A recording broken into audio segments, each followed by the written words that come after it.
ಭೀಮನ ಅಮಾವಾಸ್ಯೆಯ ನಂತರ ಈ ಒಂದು ಬೇರನ್ನು ನಿಮ್ಮ ಮನೆಯಲ್ಲಿಟ್ಟು ಭಕ್ತಿ ಸಂಕಲ್ಪ ಸಹಿತ ಪೂಜೆ ಮಾಡಿ ಅದನ್ನು ಎಕ್ಕದ ಗಿಡದ ಬುಡಕ್ಕೆ ಹಾಕುವುದರಿಂದ ಕೋಟಿ ಕೋಟಿ ಸಾಲಗಳು ತೀರುತ್ತದೆ, ಹಣಕಾಸಿನ ಋಣಬಾಧೆಗಳು ಕಳೆಯುತ್ತದೆ.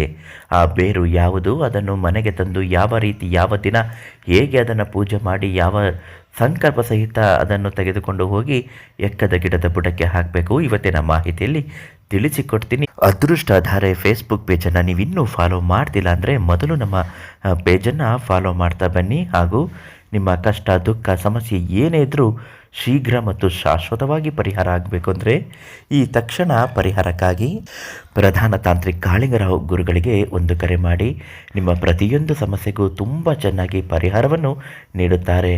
ಗುರುಗಳು ತಿಳಿಸಿರುವ ಹಾಗೆ ಯಾವುದೇ ಒಬ್ಬ ವ್ಯಕ್ತಿಯಲ್ಲಿ ದುಡ್ಡಿನ ಕಾಸಿನ ಸಮಸ್ಯೆಗಳಿದ್ದಾಗ ಬರಬೇಕಿರೋ ದುಡ್ಡು ಬಂದು ಕೈ ಸೇರಬೇಕು ಅನ್ನುವಾಗ ಭೀಮನ ಅಮಾವಾಸ್ಯೆ ಪ್ರಮುಖವಾದದ್ದು. ಈ ಬೇರಿನ ಶಕ್ತಿ ಆಟ ನಡೆಯುವುದೇ ಭೀಮನ ಅಮಾವಾಸ್ಯೆಯ ಬಳಿಕ.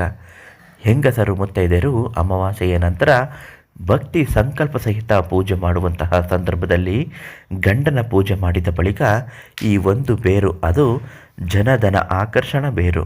ಈ ಬೇರನ್ನು ತೆಗೆದುಕೊಂಡು ಬಂದು ಹಾಲಿನಲ್ಲಿ ಒಂದು ದಿವಸ ಒಂದು ಲೋಟ ಹಾಲಿನಲ್ಲಿ ಅದನ್ನು ನೆನೆಯಾಕಿದ ನಂತರ ಒಂದು ಚಿಟಿಕೆ ಕುಂಕುಮ, ಒಂದು ಚಿಟಿಕೆ ಅರಿಶಿಣವನ್ನು ಹಾಲಿಗೆ ಮಿಶ್ರಣ ಮಾಡಿ ಧೂಪ ದೀಪ ಊದು ಕಟ್ಟಿ ಪೂಜೆ ಮಾಡಿದ ನಂತರವೇ ನಿಮ್ಮ ಮನೆಯ ಸಮಸ್ಯೆಗಳು, ಗಂಡನ ಸಮಸ್ಯೆಗಳು, ದುಡ್ಡಿನ ಸಮಸ್ಯೆಗಳು, ಬರಬೇಕಿರೋ ದುಡ್ಡಿನ ಕಾಸಿನ ಸಮಸ್ಯೆಗಳು ಅಥವಾ ಇನ್ಯಾವುದೇ ತೊಂದರೆಗಳಿದ್ದರೂ ಶೀಘ್ರ ಮತ್ತು ಶಾಶ್ವತವಾಗಿ ಪರಿಹಾರ ಆಗಬೇಕು ಅಂತ ಹೇಳಿಕೊಂಡು ಒಂದು ದಿನದ ಬಳಿಕ ನಿಮ್ಮ ಮನೆ ದೇವರ ಸಂಕಲ್ಪ ಮಾಡಿ ಆ ಬೇರನ್ನು ತೆಗೆದುಕೊಂಡು ಹೋಗಿ ಎಕ್ಕದ ಗಿಡದ ಬುಡಕ್ಕೆ ಹಾಕಿ ಆ ಹಾಲನ್ನು ಅಲ್ಲಿಯೇ ಹಾಕಿದ ನಂತರ ಒಂದು ಬಿಂದಿಗೆಯಷ್ಟು ನೀರನ್ನು ಎಕ್ಕದ ಗಿಡದ ಬುಡಕ್ಕೆ ಸುರಿದು ಬರಬೇಕು. ಈ ರೀತಿ ಮಾಡಿದ್ರೆ ತುಂಬಾ ಒಳ್ಳೆಯದಾಗುತ್ತೆ.